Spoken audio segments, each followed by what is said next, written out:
ఈ బాకీ కార్డు ఇంటింటికి పంచాలి. వాడు గ్యారంటీ కార్డు వంచినట్టు మనం బాకీ కార్డు వంచుదాం. ఏమిటిది ఇది? సింపుల్ లెక్క. ఆడపిల్లలు ఉన్నారు.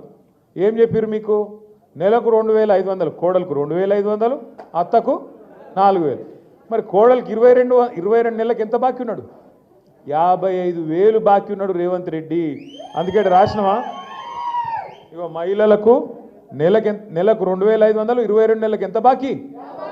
55,000 బాకీ. అట్లనే ముసలోళ్ళకు 4,000 ఇస్తా అన్నాడా?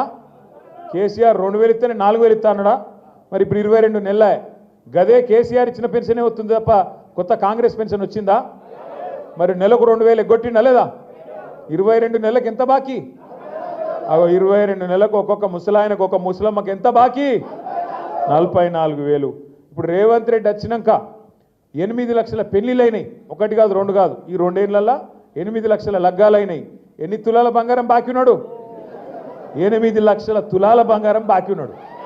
అట్లే వికలాంగులు ఉన్నారు కదా, వికలాంగులకు కేసీఆర్ గారు ఉన్నప్పుడు 4,000 పెన్షన్ చేసిండు. కాంగ్రెస్ వాళ్ళు ఏం చెప్పారు? 6,000 ఇస్తామని చెప్పారు. మరి ఇప్పుడు 22 నెలలు అయిపోయింది వికలాంగులకు. ఎంత బాకీ ఉన్నాడు? 22 × 2,000 ఎంత? 44,000 బాకీ వికలాంగులకు, 44,000 బాకీ ముసలోళ్లకు, 8 లక్షల తులాల బంగారం బాకీ లగ్గమైనోళ్లకు, అట్లాగే ఆడపిల్లలకు 55,000 రూపాయలు బాకీ. రేపు కాంగ్రెస్ వాళ్ళు వస్తారు ఇంటింటికి, అక్క, చెల్లె, అమ్మ, వదినే, రకరకాల వరుసలు, కోడలు, బిడ్డ, అన్ని వరుసలు చెప్తారు. అన్న, తమ్మి. ఏం చేయరంటే మీరు ఈ కార్డు అని ముంగట పెట్టుర్రి. కొడుక ఈ బాకీ కట్టురా పోయి, ఇక తర్వాత మీకు తమ్ముచ్చట. 100 రోజుల్లో చేస్తానో కదా, 700 రోజులు అయిపోయింది కదా, 100 రోజులు అంటివి, 700 రోజులు అయిపోయాయి. మరి బాకీ కట్టు, ఓటు అడుగు, గంతే. వేరే ఏం లేదు, కొట్టేది లేదు, గుద్దేది లేదు, చంపేది లేదు, ఏం లేదు.